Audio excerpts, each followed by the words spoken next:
Tujuan mempelajari pengenalan jenis kayu. 1. Untuk mengenal jenis kayu itu sendiri, baik secara kasat mata maupun secara struktur anatomis.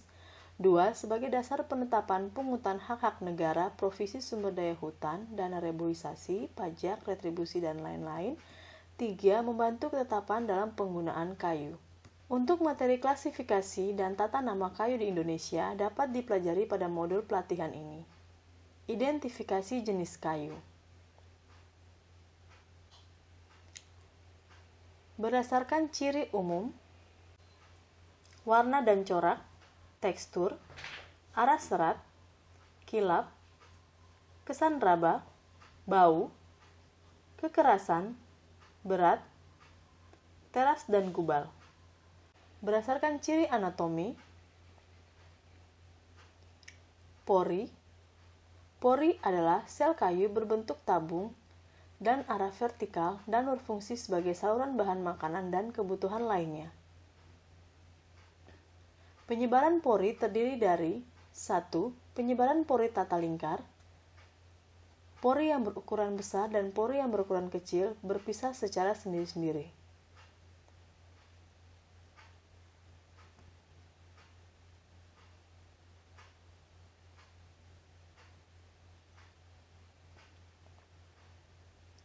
2. Penyebaran pori tata baur adalah pori yang berukuran besar dan pori berukuran kecil membaur atau merakyat.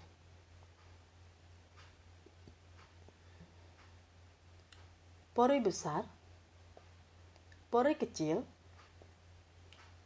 parenkim, jari-jari. Susunan pori. 1. Pori soliter adalah pori yang berdiri sendiri-sendiri. Pori soliter, jari-jari. Contoh matoa, merbabu, menjalin, kempas. 2. Pori gabungan adalah gabungan dari 2 atau lebih pori, baik ke arah tangensial atau memotong jari-jari, miring membentuk sudut terhadap jari-jari, maupun radial searah jari-jari. Terdiri dari pasangan radial, pasangan tangensial, dan pasangan miring. 3. Pori kelompok adalah kedua atau lebih pori membentuk kelompok dengan berbagai variasi seperti kelompok radial, kelompok miring, kelompok berombak, dan kelompok tangensial. 4. Pori gerombol dikatakan bergerombol jika penggandaan terjadi ke berbagai arah.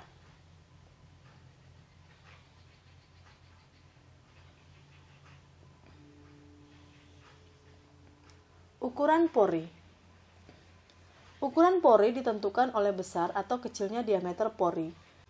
Ketentuan umum ukuran pori. Pori ukuran kecil diameter 0,001 sampai dengan 0,1 mm. Pori ukuran sedang diameter 0,1 sampai dengan 0,2 mm.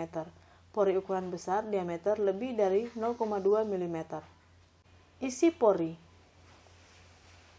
terbagi menjadi tanpa isi, berisi tilosis atau isi pori yang berbentuk selaput tipis dan memantulkan cahaya bila terkena sinar, berisi deposit atau isi pori berbentuk zat padat dengan warna tertentu. Parenkim. Parenkim adalah sel kayu berbentuk batu bata dengan arah vertikal sebagai tempat menyimpan hasil fotosintesa serta sebagai saluran bahan makanan dan kebutuhan lainnya.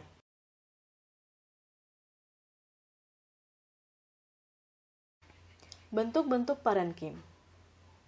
Bentuk-bentuk parenkim. 1. Parenkim paratrakeal adalah parenkim yang selalu berhubungan dengan pori. Dibedakan antara lain parenkim sepihak,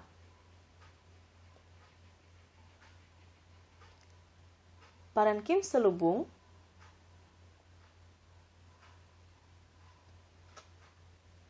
dan parenkim aliform.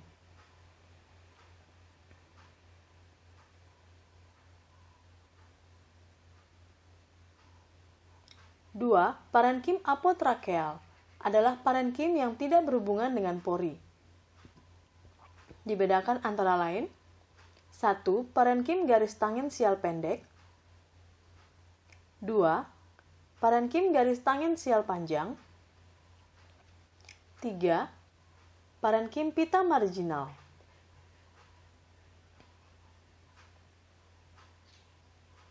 Jari-jari. Jari-jari adalah parenkim arah radial horizontal, berpangkal di hati, dan bermuara di kambium, dan berfungsi sebagai tempat penyimpanan hasil fotosintesa dan sebagai tempat mengolah lebih lanjut untuk keperluan pertumbuhan jaringan yang ada di sekitarnya.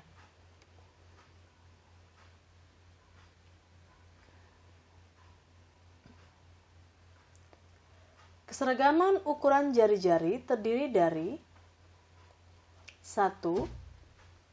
Jari-jari satu macam, yaitu ukuran lebar jari-jari antara satu dengan yang lain hampir sama, contohnya pada kayu giam. 2. Jari-jari dua macam, yaitu ukuran lebar jari-jari terdiri dari dua macam, contohnya pada kayu durian dan kayu pasang.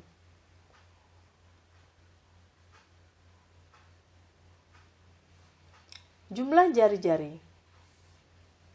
Ada 6 kelompok jari-jari berdasarkan jumlah per milimeter. Sangat jarang, maksimal 3 per milimeter.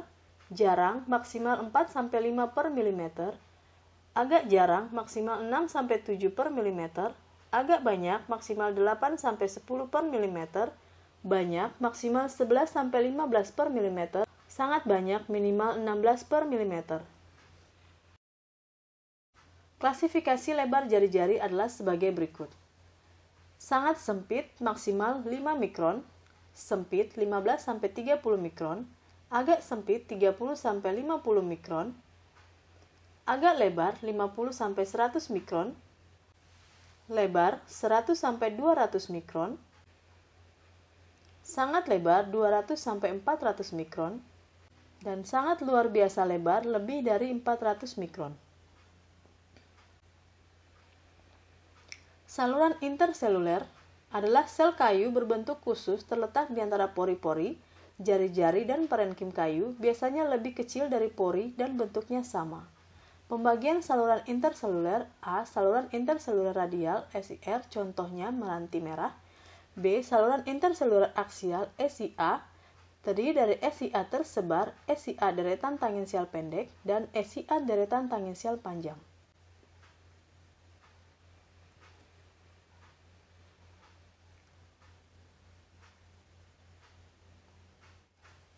Saluran getah. Pada jenis-jenis kayu tertentu seperti pulai, jelutung, dan mentibu mempunyai saluran getah. Saluran getah tampak seperti elips atau celah yang tersusun teratur berderet horizontal pada permukaan batang pohon. Saluran getah menuju ke hati kayu. Kulit tersisip. Kulit yang terkurung di antara jaringan kayu dikenal dengan nama kulit tersisip. Contohnya adalah kayu kempas, tualang, dan gaharu. Tanda kerinyut adalah struktur kayu yang begitu teratur, terutama jari-jari dan sel-sel serabutnya, sehingga pada permukaan bidang tangensialnya menampilkan gambaran seperti keriput.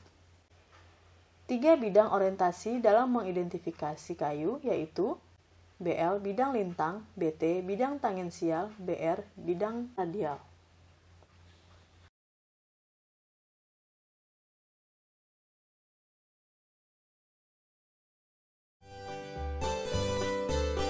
Demikianlah materi mata pelatihan pengenalan jenis kayu. Untuk mempelajari materi ini secara keseluruhan, silakan membaca modul pelatihan ini. Sampai bertemu di pelatihan lainnya.